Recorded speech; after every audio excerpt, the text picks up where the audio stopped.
Good evening juniors. Trial preparation இருக்கு இல்லையா, அது சம்மந்தமாக இன்னிலேருந்து கொஞ்சம் பார்ப்போம். இப்போ நம்ம கைக்கு வந்து அந்த சார்ஜ் ஷீட்டோட காப்பி கையில் கொடுத்துருவாங்க இல்லையா, கொடுக்கும்போது என்ன பண்ணணும்னா முடிஞ்ச வரைக்கும் அந்த டைமே செக் பண்ணலாம். என்ன பண்ணலான்னா எல்லா பேப்பர்ஸும் புரிகிற மாதிரி இருக்கா அதை செக் பண்ணிக்கணும்.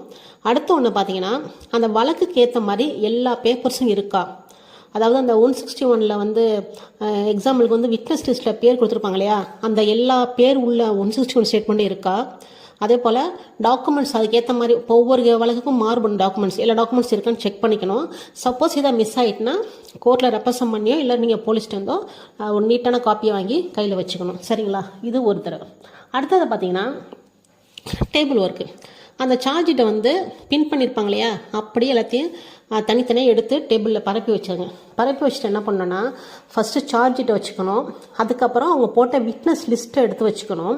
அதுக்கப்புறம் அந்த விட்னஸ் லிஸ்ட்டு இங்கே வந்து நீங்கள் PW1 சொல்லக்கூடாது, LW1 தான் சொல்லணும். ஏன்னா சாட்சி விசாரிக்கும் வரை PW1 நம்ம சொல்லக்கூடாது, LW1 LW2 தான். இப்போ இந்த விட்னஸ் லிஸ்ட்டில் சொல்லப்பட்ட அந்த LW1 LW2 மாதிரியே அந்த வருஷப்படியே அந்த 161 ஸ்டேட்மெண்ட்டை அடுத்து அடிக்கிங்க. ஃபஸ்ட்டு சார்ஜிட்டு, விட்னஸ் லிஸ்ட்டு, அடுத்து ஸ்டேட்மெண்ட்டு.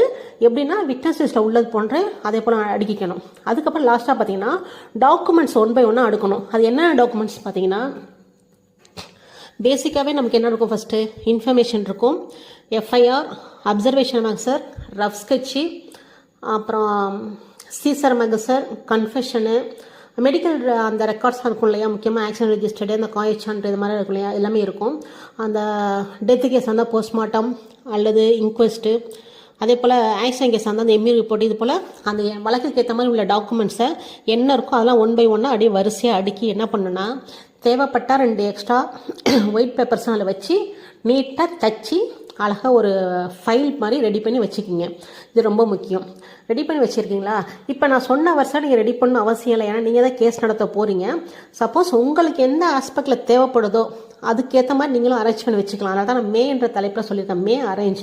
மே அரேஞ்ச் இந்த ஆஸ்பெக்டில் அரேஞ்ச் பண்ணிக்கிங்க, இல்லைனா உங்களுக்கு பிடிச்ச மாதிரி அரேஞ்ச் பண்ணிக்கிங்க. இது ஒரு விஷயம். இதுக்கப்புறம் நம்ம என்னென்ன பண்ணுங்கிறத அடுத்து ஒவ்வொரு பதிவாக போட்டு வரேன். இப்போ இதை மட்டும் நீட்டாக செஞ்சு வச்சுங்க. இது வந்து பிகினர்ஸ்க்கு ஃப்ரெஷ்ஷாக கேஸ் நடத்துறவங்களுக்காக நான் ப்ரிப்பேர் பண்ணி கொடுத்துட்ருக்கேன். ஏன்னா நான் அப்போ தான் நல்லா ரெடி ஆனேன் ஃபஸ்ட்டில். அதே ஆஸ்பெக்டில் சொல்கிறேன். இதெல்லாம் ஒரு விஷயமானு சொல்லிட்டு சிரிக்காதீங்க. இது வந்து ஃப்ரெஷ்ஷருக்கு பேசிக்காக சில விஷயங்கள் இருக்குது. ஏன்னா அப்போ தான் நீங்கள் ப்ரிப்பேர் பண்ணும்போது மைண்டில் போய் செட் ஆகும் அந்த விஷயங்கள். அதுக்காக இது ஒரு டெக்னிக் மேட்ரு தான். அடுத்தடுத்து சொல்லும்போது உங்களுக்கு புரியும். சரிங்களா? அடுத்த பதிவில் அடுத்து என்ன பண்ணுங்கிறத சொல்கிறேன். அது வரைக்கும் வெயிட் பண்ணுங்கள்.